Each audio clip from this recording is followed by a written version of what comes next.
So, I love the 3DS. Pero mga peeps, nagtataka ako, bakit ang mahal ng 3DS ngayon? Like, seryoso ang mahal nila. Like, umaabot ng 10,000 plus ang isang regular na base unit and umaabot ng around 25,000 if kung limited edition. Which is sobrang weird para sa akin kasi dati nakikita ko to sa mall na around 13,000 and walang masyadong bumibili. Pero in this video, pag-usapan natin mga peeps, bakit ang mahal ng 3DS? Yes, ang mahal ng 3DS na yun. Sobra naman. And in this video, check natin yon. So without further ado, let's get started mga peeps.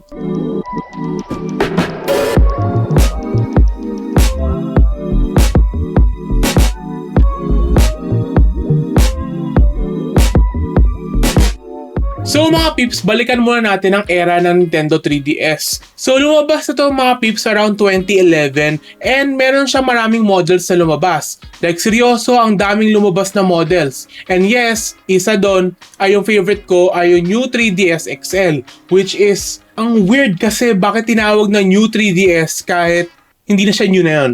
And yung time na yun mga peeps, walang masyadong bumibili. Like that time, usong-uso ang mga tablets. And remember mga peeps, usong-uso ang mga tablets noon. Like the iPad, or pag nagtitipid kayo mga peeps, mag Samsung Galaxy Tab kayo, which is ako gamit ko noon. And mga peeps, sobrang ganda na ng graphics ng tablets compared sa 3DS ng time na yun kasi halos same lang ang specs nila. And yes, i-compare mo ang graphics ng 3DS sa tablets noon, halos same lang. The only issue mga peeps ay ang tablet kasi ay hindi siya meant for a gaming platform. Kaya mga peeps, sa mga ibang gamers natin dyan ay halos bumibili lang ng 3DS just for the Nintendo games. Walang masyadong lumabas na hindi Nintendo exclusive sa 3DS. Kaya pag-expect kayo mga peeps na maganda ba maglaro ng Resident Evil or Street Fighter sa 3DS? I'll have to say no kasi hindi ganun kaganda ang graphics ng 3DS compared sa isang tablet noon. And no, I'm not talking about the budget tablets. I'm talking about yung mga iPads kasi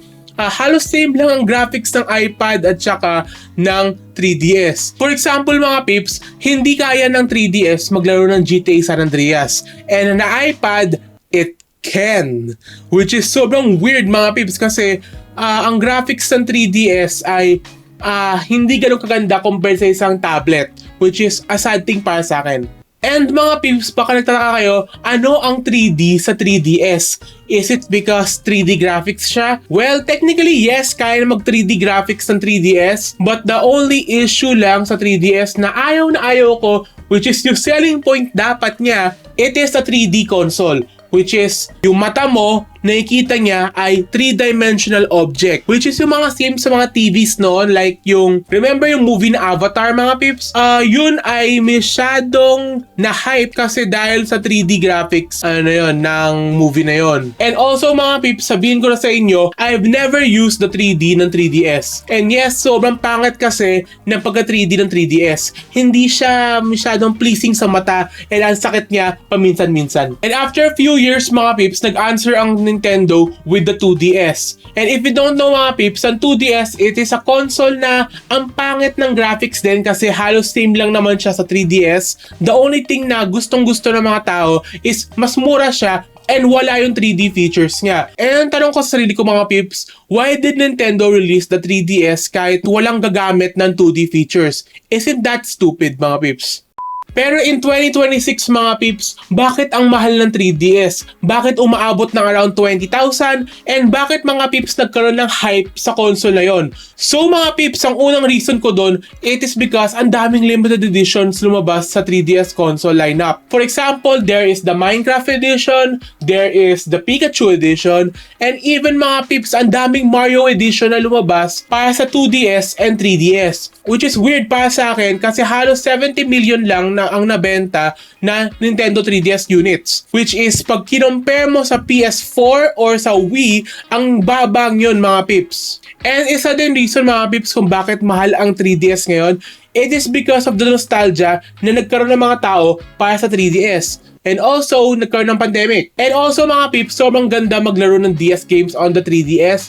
Mas maganda ang resolution ng 3DS compared sa isang DS. And ang 3DS kasi mga peeps ay halos same lang ang interface niya sa isang Nintendo DS. Yung iba lang doon ay yung circle pad, which is a cool thing para sa akin kasi pwede ka din maglaro using the circle pad if you're wanting a more 3D style gameplay. For example, mga peeps, nilaro nyo Mario 64 DS, halos same lang ang graphics nyon, pero mga peeps, yung maganda doon, may circle pad ka, which is more easier to use compared sa isang D-pad. And also mga peeps, ang 3D gimmick niya, kahit hindi siya naging uso noon, sobrang naging uso siya ngayon. Like, if you're planning to use a 3DS ngayon, sobrang ganda siya for Virtual Boy gaming. And yes, remember the Virtual Boy. And lastly mga peeps, ang paborito ko sa Nintendo 3DS XL ko na yon ay mga peeps ay pwede mo siya i-software jailbreak, which is mga peeps lalagyan mo siya ng mga custom firmware and you can play whatever games you want on an SD card, which is ang maganda rito mga peeps compared sa PS Vita. Kasi mga peeps, ang PS Vita ay may custom SD card na hindi pwede i-connect sa PC. Well mga peeps, ang Nintendo 3DS pwede mo siya i-connect sa PC kasi it uses a generic SD card na madali i-connect sa PC, which is a good thing para sa akin. Sobrang hirap bumili ng 3DS mga peeps kasi sobrang daming bumibili nito and nostalgia sa mga games like Pokemon or even Animal Crossing. Kaya mga peeps, if you're planning to buy a 3DS XL or any other 3DS, I recommend mga peeps, buy from a reputable seller. Huwag kayo bumili online sa mga scalper na umaabot ng 20 to 30,000 kasi mga peeps, nasa isang bubble tayo na yon na masyadong mahal ang mga console prices ngayon. Kaya if you're planning to buy a Nintendo console, I recommend mga peeps, huwag mga peeps sa mga scalper.